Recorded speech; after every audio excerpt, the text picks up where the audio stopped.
Welcome to part 2 of lesson 2.7. In this video, we will be focusing on interpreting the limit definitions of a derivative. Recall from videos 2.1 and 2.2 the limit definitions of a derivative. If you want to review where these limit definitions came from, I do have those separate videos for 2.1 and 2.2.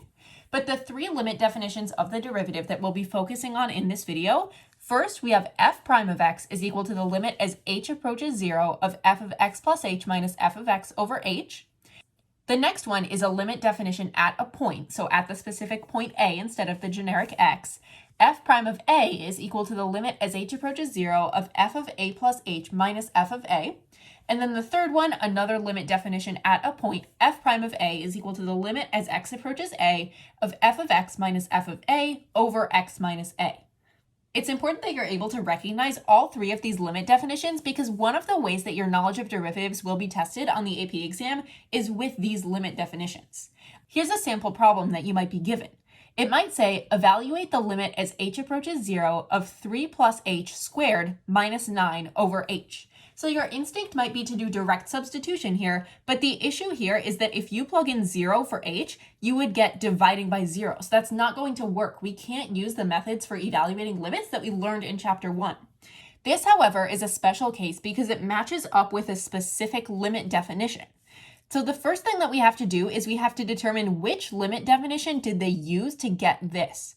So we know that it's going to be one of the first two because it says limit as h approaches 0. And then do they have the generic x or do they have an actual value a in that limit definition? It looks like in this case they have put the actual value 3. So we know that the limit definition that's being used is this second one right here. So I'm just going to recopy that down. The next thing we need to do is to identify the function f, or in this case the function f of x. So from this limit definition right here, what was the function f of x that they used? So if we look at the first portion, f of a plus h lines up with 3 plus h squared.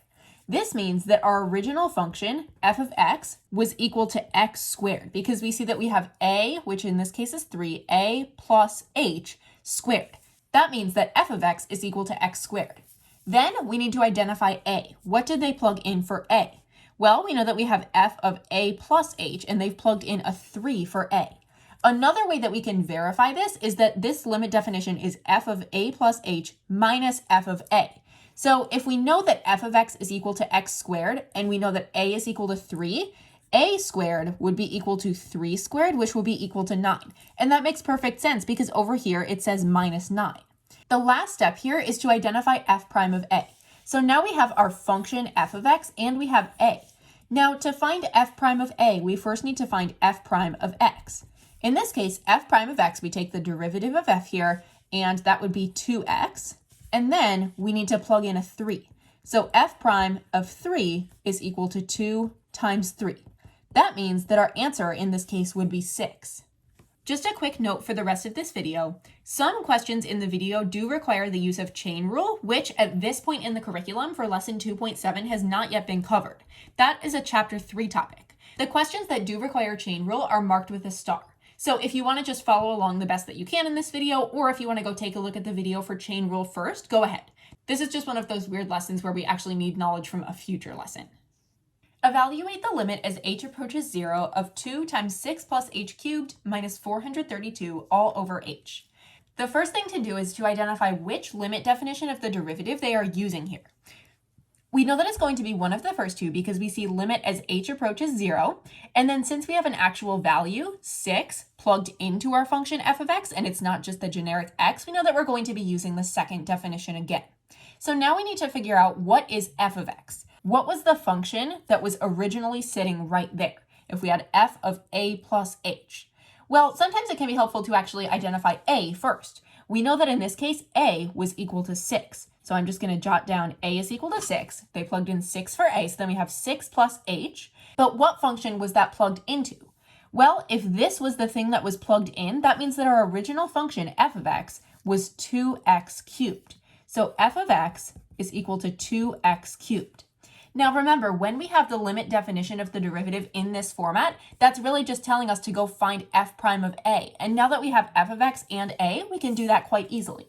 First, we find f prime of x, f prime of x will be equal to, we bring the 3 out there, multiply, so that will be equal to 6x squared, and then we find f prime of 6. F prime of 6 will be equal to 6 times 6 squared, or 216. Evaluate the limit as x approaches 2 of x to the fourth minus 16 over x minus 2. Which limit definition did they use in this case? Well, because we see x approaching a certain number, we know that it's going to be this third one here because that's the only one where we have x approaching a. Now, as soon as you see that, you should be able to identify that a is equal to 2 because we see the 2 right there and we see x minus a, so a is right there as well. A is equal to 2. And then finding f of x is very straightforward as well. It's just right here for you. F of x minus f of a, so it's that first part right there. F of x is equal to x to the fourth. And if you're still unsure, you still need to convince yourself a little bit, you can make sure that f of a is equal to 16. So if f of x is equal to x to the fourth, f of a, which is f of 2 in this case, f of 2 would be 2 to the fourth, which is 16. So that lines up really well. Now, what this is really asking us to do is to find f prime of a. So now we have f of x, so let's go find f prime of x. F prime of x will be equal to 4x cubed in this case. And then we need to find f prime of a. A is equal to 2, so when we go to find f prime of 2, that will be equal to 4 times 2 cubed. 2 cubed is 8, so this is really 4 times 8, or 32. That means that this right here is equal to 32. Now, you might choose to approach this problem differently because there is actually a different way that you could evaluate this one. You could factor like we learned in chapter 1, which is a different method for evaluating limits. So you might rewrite this as the limit as x approaches 2 of x squared minus 4 times x squared plus 4 all over x minus 2. And then you would say, well, that's equal to the limit as x approaches 2, and then break this one down into x minus 2 and x plus 2. So x minus 2, x plus 2, x squared plus 4, all over x minus 2. And then you would say, oh, look, there's an x minus 2 on the top and bottom, so you can cancel those. Then you'd be left with the limit as x approaches 2 of x plus 2 times x squared plus 4. And at that point, you could use direct substitution. So it would just be 2 plus 2 times 2 squared, which is 4, plus 4. So that would be 4 times 8, which is 32. So you get the same answer either way that you evaluate it there. However, we can't do all of the limit definition problems in this way. In some cases, the limit definition is your only option to solve. Evaluate the limit as h approaches 0 of the cosine of pi over 2 plus h all over h. First thing to do, ask yourself which limit definition did this come from? What did they plug their values into? Well, we know it's going to be one of the top two, and I believe it's going to be this middle one here because they plugged in an actual value for a. And that value for a seems to be pi over 2. So I'm going to write down a is equal to pi over 2. And what's that function that they plugged it into? Since we have a plus h on the inside here, f of a plus h, it looks like f of x was originally just cosine of x. So we can say f of x was equal to the cosine of x. However, it's confusing me that there's nothing right here. What about this minus f of a at the end? Well, if f of x is equal to the cosine of x and a is equal to pi over 2, f of a would be equal to f of pi over 2, and f of pi over 2 would be the cosine of pi over 2, which is 0. So what they've really done here is they've said cosine of pi over 2 plus h minus the cosine of pi over 2. That's 0. So even though it's not written there, it technically is there. And that makes more sense with this middle limit definition. Now that we've clarified that, let's evaluate f prime of a. So we just take our f of x. F prime of x will be equal to negative sine of x. That's one of our trig derivative rules that we learned in a previous video. And then we can take f prime of pi over 2, which is negative sine of pi over 2. Sine of pi over 2 is 1, so our answer here is equal to negative 1. Evaluate the limit as h approaches 0 of 2 times the natural log of 1/4 plus h minus 2 times the natural log of 1/4 all over h. In this case, we're going to be going with this middle limit definition of the derivative one more time because we see that they have plugged in 1/4 for a, and they have f of a plus h minus f of a. So right off the bat, I see that a is equal to 1/4, and then I need to identify what's that function that a plus h got plugged into. Well, that function is 2 times the natural log of x, because they plugged in a plus h for the first x and just a for the second x. So f of x is equal to 2 natural log of x. Now we need to find f prime of x. F prime of x will be 2 times the derivative of the natural log of x, which we learned in that previous video is simply 1 over x. So then when we want to find f prime of 1/4, that will be equal to 2 times 1 over 1/4. 1 over 1/4 is really 4. So this is really 2 times 4, which is equal to 8. Evaluate the limit as theta approaches pi over 6 of sine of theta minus 0.5 all over theta minus pi over 6. Don't let the theta throw you off here. We're just going to treat theta like we have treated h or x in the past. In this case, we know that we're going to be using this last limit definition of the derivative because we see that x, or in this case theta, is approaching an actual value, a, instead of 0, like these upper two. So I'm going to jot down a is equal to pi over 6. And then finding f of x is pretty straightforward. We just look right up here. In this case, it's going to be f of theta because we have that theta in there. So we will say f of theta is equal to the sine of theta. Then we need to find f prime of theta because at this point, we're just trying to find what is f prime of a. F prime of theta will be the cosine of theta, since d dx of sine of x would be cosine of x, or cosine of theta in this case. And then we need to find f prime of pi over 6. So I'll plug in pi over 6 for theta. F prime of pi over 6 would be the cosine of pi over 6. The cosine of pi over 6 is equal to rad 3 over 2. Therefore, our answer in this case is rad 3 over 2. Evaluate the limit as x approaches 10 of the square root of 2x minus 1 minus the square root of 19 all over x minus 10. Since we have an actual value plugged in for this x approaches something, we know that we're going to be working with this third limit definition. X approaches a. And in this case, a is equal to 10. We see that we have 10 right there, and we have 10 right there. So a would be equal to 10. And then we need to figure out what's f of x. Well, in this case, f of x is just this first function right here. F of x is equal to the square root of 2x minus 1. And then it's also a good idea to just double check that this also aligns with our limit definition of the derivative. So what is f of a? Well, f of a, if we plug in 10 for x here, we would have f of 10 is equal to the square root of 20 minus 1, or the square root of 19. So yes, that aligns. Now we need to find f prime of a, because this is really telling us just go find f prime of a, which in this case is f prime of 10. So f prime of x, and this is where our chain rule is going to kick in. If you're not sure how to do chain rule, it's perfectly fine if you want to skip this example now because chain rule is a chapter 3 topic and this is a chapter 2 topic right here, or you can just watch how I do this one. The first thing I would do for chain rule is that I would rewrite this function as 2x minus 1 to the power of 1/2. Then I'm not going to touch the inside function. I'm going to leave this as 2x minus 1, but I'm going to multiply the 1/2 out to the beginning. So I would have 1/2 times 2x minus 1 to the power of negative 1/2, dropping that power by 1. But then because I have the function 2x minus 1 stuck inside this other function, I need to multiply by the derivative of 2x minus 1, which is 2.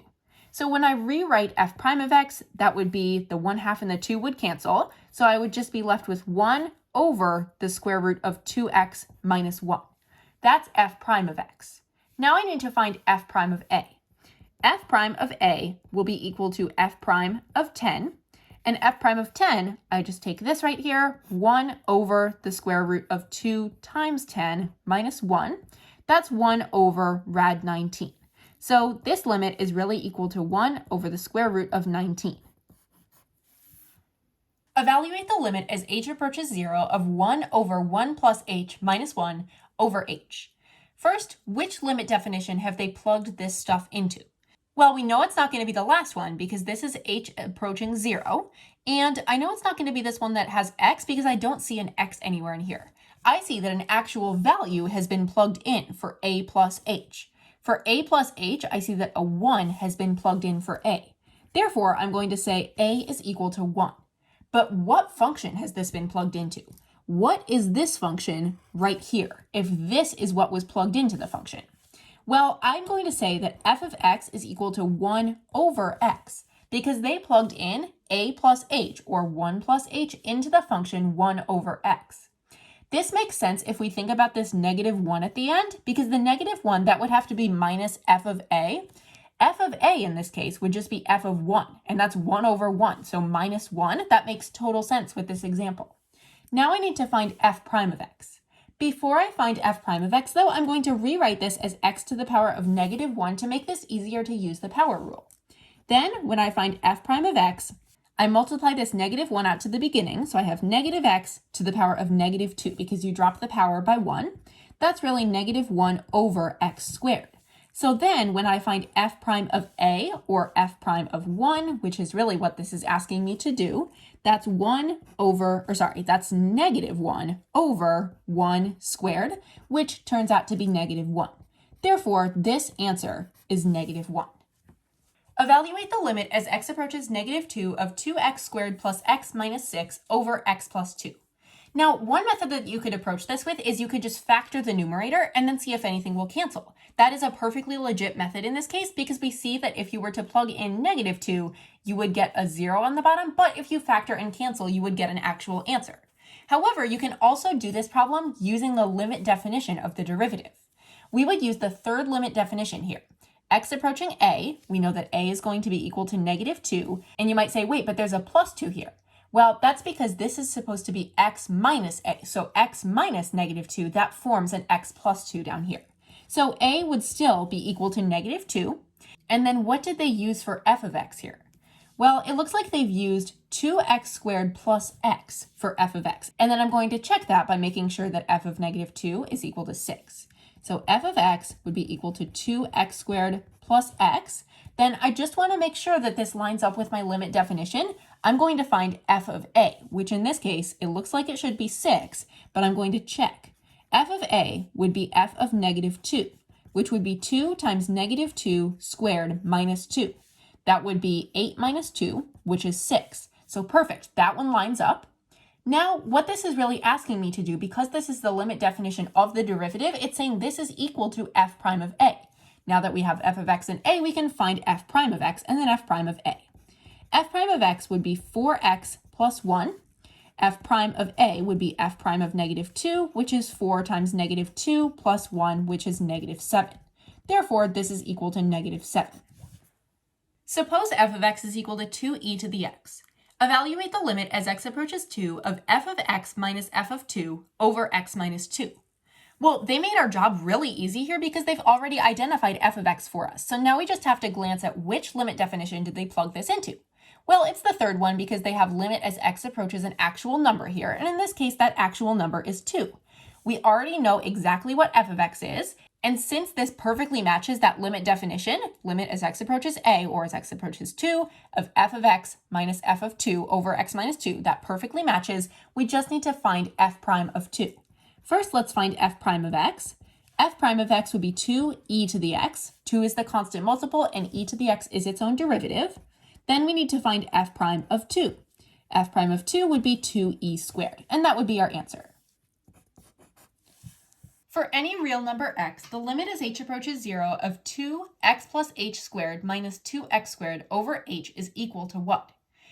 This is another slightly different presentation of this type of problem, but it's another one that you might see pop up on the multiple choice section of the AP exam. First, we have to match this to its correct limit definition.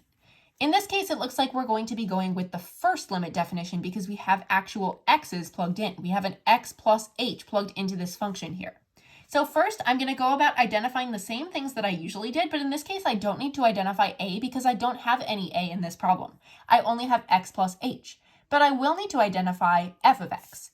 In this case, f of x is going to be 2x squared, and I can see that pretty easily because I have f of x right at the end, 2x squared right at the end, and I have 2x plus h squared when this is f of x plus h. Therefore, f of x is equal to 2x squared. If f of x is equal to 2x squared and this limit definition is really equal to f prime of x, I just need to figure out what is f prime of x, and that's what this is equal to. Well, f prime of x, that would be equal to 4x. Therefore, the answer for this one is actually just going to be 4x. It's okay to leave your answer with an x in it as long as you are dealing with the first limit definition of the derivative. For any real number x, the limit as h approaches 0 of the tangent of 3x plus h, 3 parentheses x plus h, minus the tangent of 3x over h is equal to what? And just a heads up, we're going to be using chain rule in this problem. We'll be using the first limit definition of the derivative again because we see that it has x plus h in here. It actually has x's.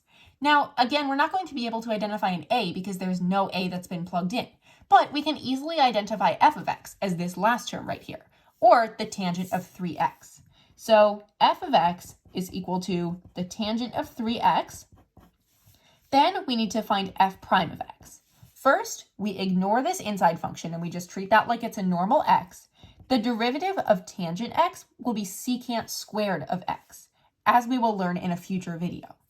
So we have the secant squared of 3x. Then we multiply by the derivative of the inside function, which was 3x, so the derivative will be 3. Therefore, this answer is really just asking for f prime of x, because remember, this limit definition just signifies f prime of x. So when we write our answer, it will be 3 secant squared of 3x. That would be the answer.